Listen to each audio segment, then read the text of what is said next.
माननीय अध्यक्ष महोदय हैं, यदि इसकी जानकारी आपके पास हो तो कृपया बताएं।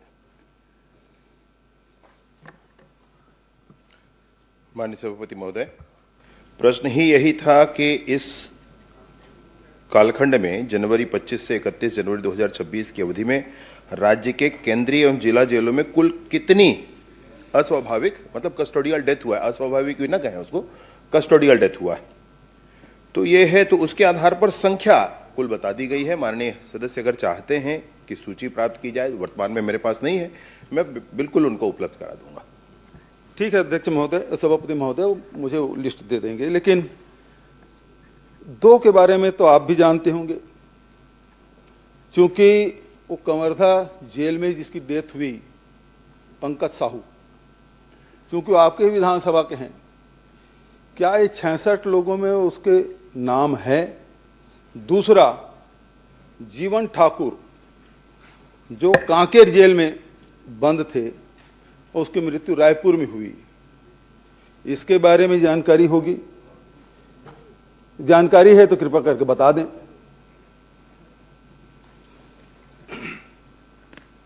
जी माननीय सभापति महोदय, इन 66 में पंकज साहू जिनका कवर्धा वाला विषय था, इन्होंने नाम बताया, तो वो नाम नहीं है क्योंकि वो काल से बाहर के हैं, वो जनवरी से बाहर के हैं, जनवरी 25 से बाहर के हैं, उससे पहले के। दूसरा जो नाम आपने बताया श्री जीवन ठाकुर जी का, स्वर्गीय जीवन ठाकुर जी का, वह नाम जरूर इस सूची में है, और इस सूची में उनका नाम है, तो उनका डिटेल भी जैसे आपने पूछा है तो संक्षिप्त में आपके सामने मैं रख देता हूँ। वो कांकेर के जेल में थे और कांकेर के जेल के बाद उनको कोर्ट के आदेश से, कोर्ट में बात रख करके, उनके व्यवहार आदि को के विषय के कारण कोर्ट से आदेश लेकर के रायपुर जेल में शिफ्ट किया गया। रायपुर जेल में शिफ्ट करने के बाद तबीयत खराब होने के कारण जिला अस्पताल और मेकाहारा में शिफ्ट किया गया। वहाँ हॉस्पिटल में उनकी मृत्यु हो जाती है, और उस मृत्यु के उपरांत जो प्रक्रिया करनी होती है कि जेल अधीक्षक डीजे को सूचना करेंगे, डीजे एक समिति, किसी को वो जांच का कार्य सौंपेंगे, और फिर वो जांच की प्रक्रिया आगे चलेगी। ये प्रक्रिया भी समयपूर्वक की गई है। माननीय अध्यक्ष महोदय, जीवन ठाकुर कोई सामान्य व्यक्ति नहीं था, आदिवासी नेता थे, सर्व आदिवासी समाज के भी पदाधिकारी थे, पूर्व जनपद अध्यक्ष थे, और उसे फर्जी केस में फंसाया गया। अध्यक्ष महोदय, सभापति महोदय, जेल में उसे निरुद्ध किया गया, कांकेर जेल में, और उसके साथ साथ, मैं क्षमा चाहूंगा, निरुद्ध तो थानेदार करते हैं, जेल में डाला गया, उसके साथ साथ उसके लड़के को भी जेल में डाला गया। लेकिन अध्यक्ष सभापति महोदय, परिवार के चूंकि वो शुगर से पीड़ित थे, समय पे उसको दवाई उपलब्ध नहीं होती थी, और जो जेल अधीक्षक है उसकी बहुत सारी शिकायतें हुई कि ये मिलने नहीं देते, इलाज कराने नहीं देते, डॉक्टर के कहने के बाद भी उसे हॉस्पिटल में नहीं ले जाते थे, और उसकी स्थिति गंभीर हो गई, जिसकी शिकायत आदिवासी समाज ने किया। आदिवासी समाज ने चक्का जाम भी किया, पूरे बस्तर में किया, और इसकी जांच की मांग की गई थी।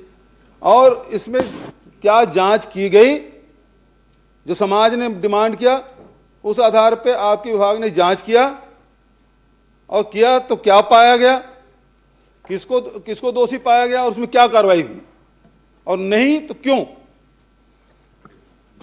माननीय सभापति महोदय, मैं थोड़ा विस्तार से इस विषय पर जानकारी उपलब्ध करा देता हूं। माननीय वरिष्ठ सदस्य हैं और पूर्व मुख्यमंत्री हैं, उनके इस चिंता को मैं भलीभांति स्वीकारता हूं, और उचित चिंता है, उसमें कोई बात नहीं है। ये जो प्रकरण हुआ था, ये फर्जी प्रकरण है, ये कहना ठीक नहीं है, क्योंकि ये जो प्रकरण हुआ था उस पर जांच के प्रतिवेदन हैं। प्रतिवेदन के आधार पर फर्जी तरीके से दस्तावेज, वन अधिकार पत्र आदि बनाने के पूर्ण प्रमाण हैं। उन प्रमाणों के आधार पर दर्ज हुआ प्रकरण है। प्रकरण दर्ज होने के बाद 8 लोग गिरफ्तार हुए, अकेले नहीं है। और उस पूरी गिरफ्तारी के उपरांत जो विशेष घटना इनके साथ थी वो मैं जरूर आपको बताना चाहता हूं और मैं निवेदन करता हूं सभी से कि ध्यानपूर्वक इस विषय को जरूर रखें, सुने और इस पर ध्यान दें। ये 12 अक्टूबर 25 को कांकेर जेल में लाया गया। इनको, जैसे कि माननीय सदस्य ने बताया कि इनको शुगर की परेशानी थी, बिल्कुल सही है माननीय सभापति महोदय। 12 अक्टूबर 25 को कांकेर जेल में लाया गया। 13 अक्टूबर 25 से 17 अक्टूबर 25 तक इनको इनकी तबीयत के कारण कांकेर के मेडिकल कॉलेज एवं अस्पताल कांकेर में भर्ती किया गया। जब ये वहां भर्ती थे तो परिवार के लोग भी आकर मिलते रहे, वो साथ भी रहे, उसमें कोई बात नहीं थी माननीय सभापति महोदय। उसके बाद दोबारा फिर से ये वहां गए, जेल में रखा गया। जेल के बाद फिर से 17 अक्टूबर के बाद 26 अक्टूबर 25 से 3 नवंबर 25 तक फिर से ये कांकेर के हॉस्पिटल में रहे और तब फिर भी परिजन इनसे आते रहे और मिलते रहे।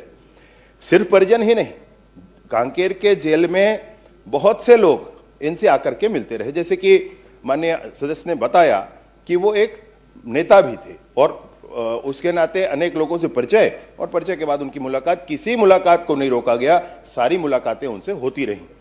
माननीय सभापति महोदय, मैं इस बात को बताना चाहता हूं कि वहां पर जेल के अंदर जो कुछ हो रहा था उसके संदर्भ में जेल के अधीक्षक का प्रतिवेदन है। जेल के अधीक्षक ने न्यायालय से ये कहा कि ये सहयोग नहीं करते हैं जेल में।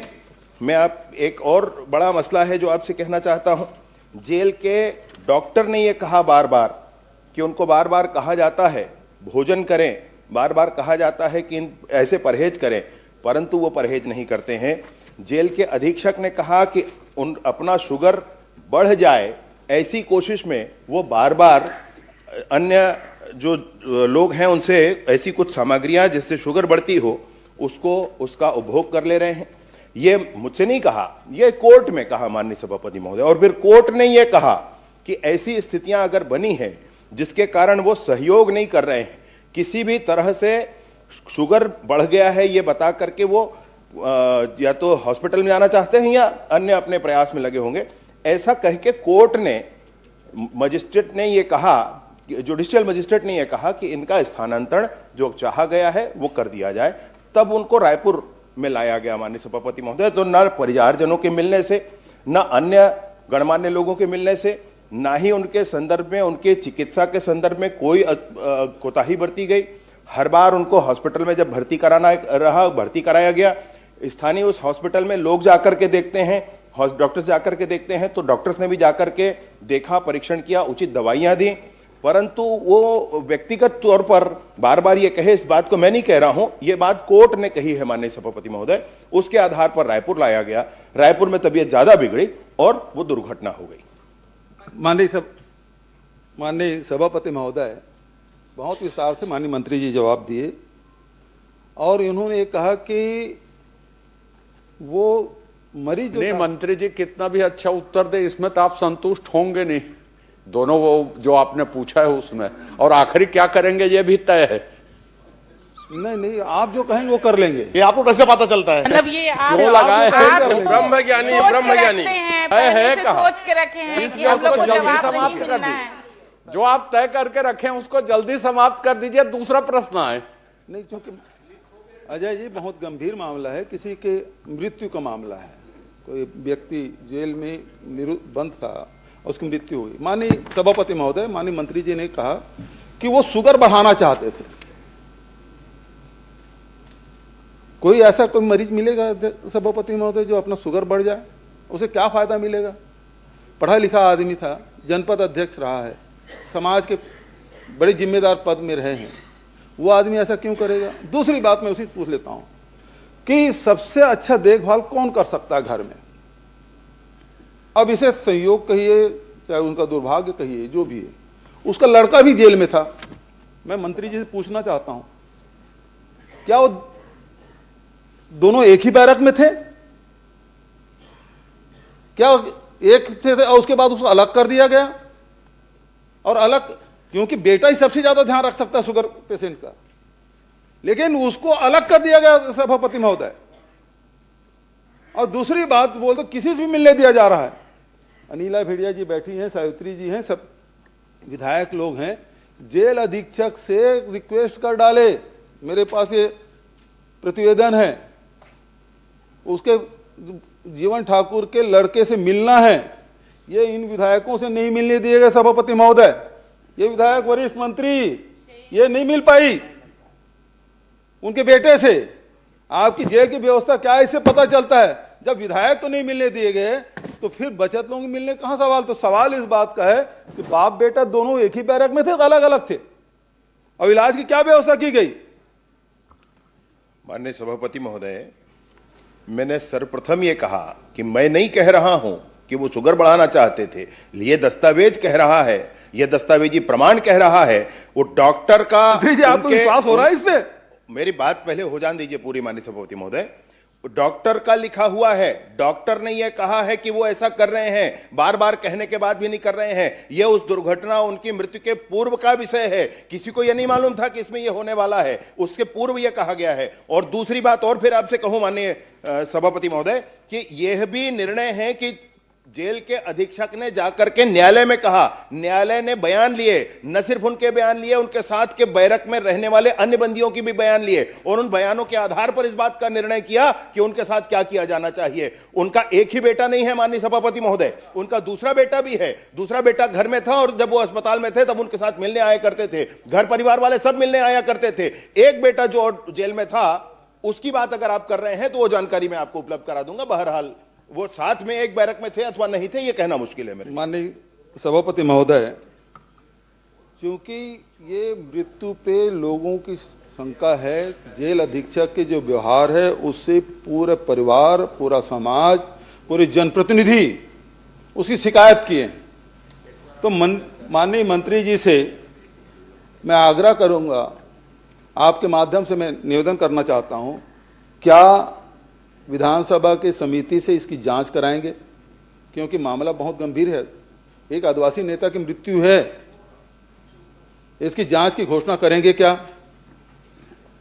माननीय सभापति महोदय, बार बार नेता नेता ये विषय आ रहा है, तो चाहे कोई सामान्य व्यक्ति है तो भी उतना ही महत्व का है, कोई नेता है तो भी उतना ही महत्व का है। माननीय सभापति महोदय, कोई नेता हो गया तो उसके लिए विशेष प्रावधान के साथ विशेष कवायदें की जाएं, मैं सोचता हूं इसकी आवश्यकता नहीं। और जिस पर पहले ही मजिस्ट्रेट जांच कर रहे हों, मैं सोचता हूं कि इसमें हम और किसी बात के लिए और किसी जांच की बात, ऐसे भी दो जांच और इसमें दो जांच और भी पहले हुए। माननीय सभापति महोदय, एक मिनट, समाज से जुड़े हुए थे। हर व्यक्ति किसी न किसी समाज से जुड़ा ही होता है माननीय सदस्य जी। कोई ऐसा व्यक्ति होगा क्या जो अपराध किया है और किसी समाज का ना हो? हर व्यक्ति किसी न किसी समाज से जुड़ा होता है। इसमें माननीय सभापति महोदय, ये जेल में जो घटनाएं होती हैं, जैसे कि 2021 में 71 लोगों का कस्टोडियल डेथ हुआ, 2022 में 90 लोगों का कस्टोडियल डेथ हुआ, 2023 में 57 लोगों का हुआ, 2024 में 67 लोगों का हुआ। सबका मजिस्ट्रियल जांच होता है, मजिस्ट्रेट जांच करते हैं माननीय सभापति महोदय। मैं सोचता हूं कि वो पर्याप्त है। माननीय अध्यक्ष महोदय, चलिए इस मामले में कभी और आप लोग पूछेंगे, चूंकि आपने सदन में इस बात को स्वीकार किया कि पंकज साहू की मृत्यु हुई है और उसकी जानकारी आपको है, क्योंकि आपके विधानसभा के आप डेड बॉडी पहुंचाने भी गए थे मंत्री जी, तो क्या उसकी जांच हुई और उस जांच में क्या पाया गया? ये प्रश्नावधि जो है उसके पृथक का विषय है माननीय सभापति महोदय। मैं खुद भी चिंतित इस विषय पर रहता हूं, परंतु तुरंत में ही इसको कहना मुश्किल है। एक मिनट श्रीमती भावना बोहरा। एक मिनट सर, अभी मेरा तो कहीं हुआ सर। 15 मिनट हो गया। नहीं तो मेरा तो भाई मंत्री जी लंबा उत्तर दे रहे हैं, मैं क्या नहीं 15 मिनट हो गया, समझ गया। प्रश्न काल में यदि ऐसा चलेगा तो कैसे संभव होगा? आप अंतिम प्रश्न कर लीजिए। अच्छा, बिल्कुल करता हूं। ग में आपने ये कहा है कि पिछले एक वर्ष में जनवरी 25 से 31 जनवरी 2026 तक राज्य में हत्या, लूट, फिरौती जैसे जघन्य अपराध वृद्धि हुई है। और घ में आपने कहा है कि राज्य में पिछले 12 महीने में पुलिस द्वारा पकड़े गए अंतर्राज्यीय ड्रग तस्करों की सूची। माननीय सभापति महोदय, मुझे आपने सूची दी, आपको धन्यवाद। और इसमें प्रकरण बने हैं 282 प्रकरण हैं आपके ड्रग के मामले में। तो इसमें 282 में कितने गिरफ्तार हुए?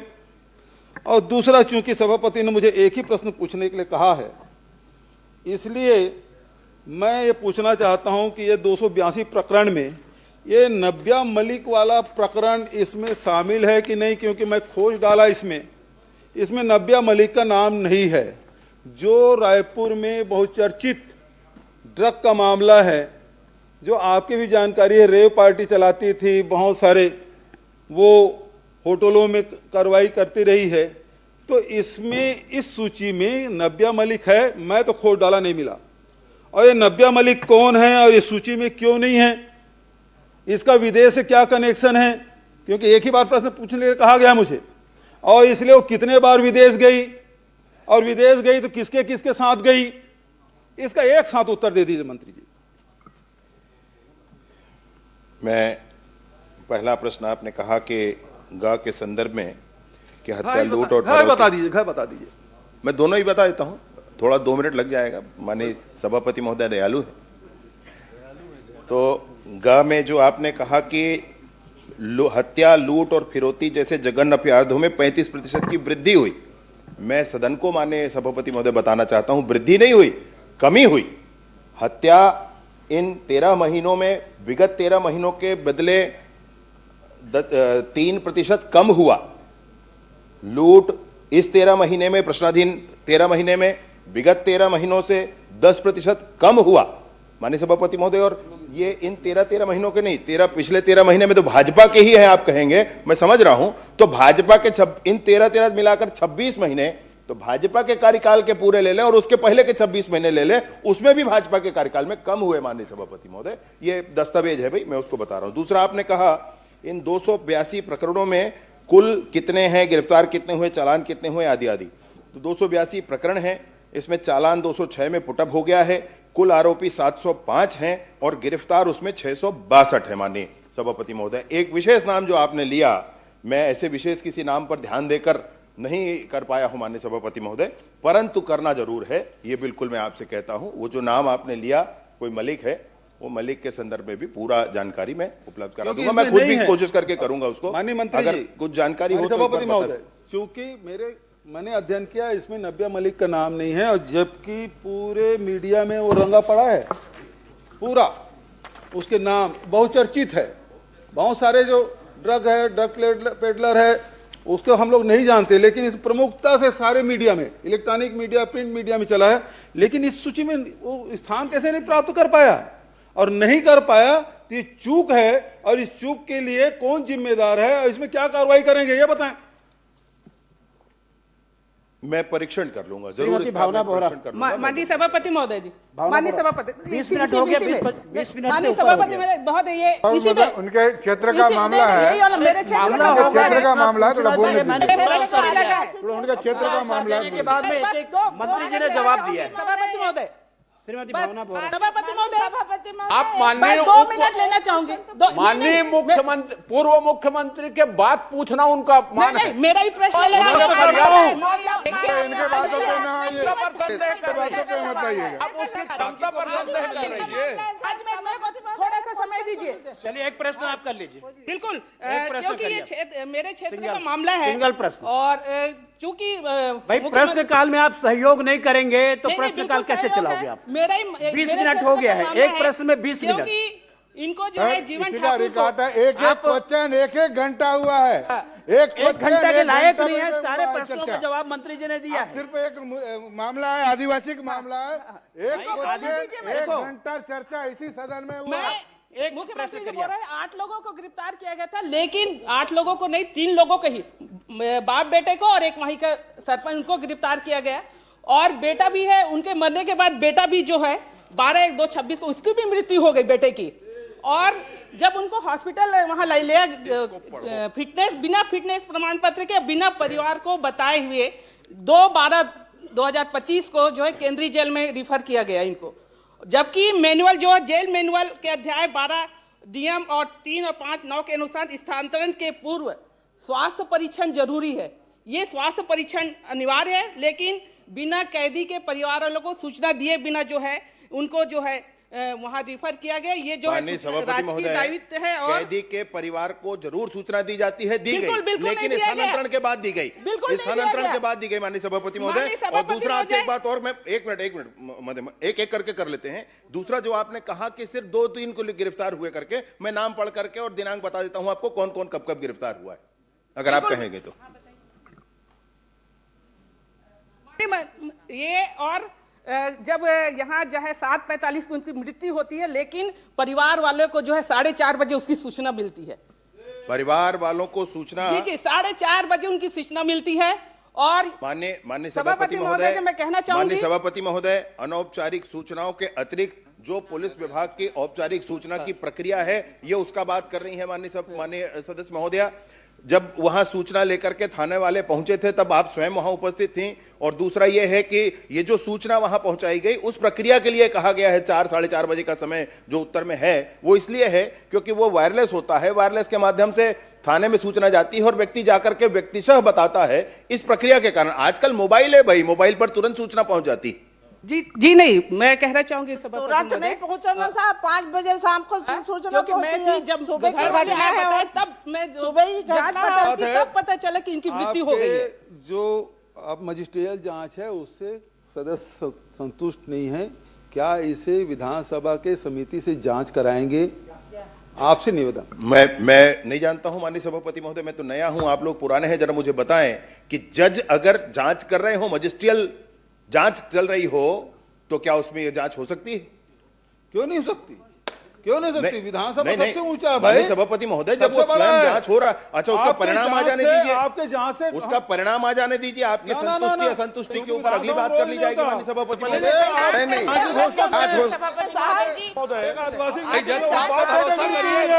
करता हूं माननीय बार नेता और आदिवासी शब्द का उपयोग करना उचित नहीं है। आदिवासी प्रदेश में आदिवासी और सबके लिए बराबर की व्यवस्था होनी चाहिए। न्यायपालिका को तो भरोसा करिए, न्यायपालिका को भरोसा करिए आप लोग, जल्दी कर दीजिए, न्यायपालिका को भरोसा करिए, अत्याचार करना बंद करो, अरे न्यायपालिका पे भरोसा, हरियाणीवासी पकड़ना बंद करो, न्यायपालिका पे भरोसा नहीं है, करना बंद करो, टंकी करना बंद करो। सभापति जी 24 मिनट के बाद भी फिर भी खड़े हो रहे, 24 मिनट हो गया। एक श्रीमती भावना बोहरा मामला है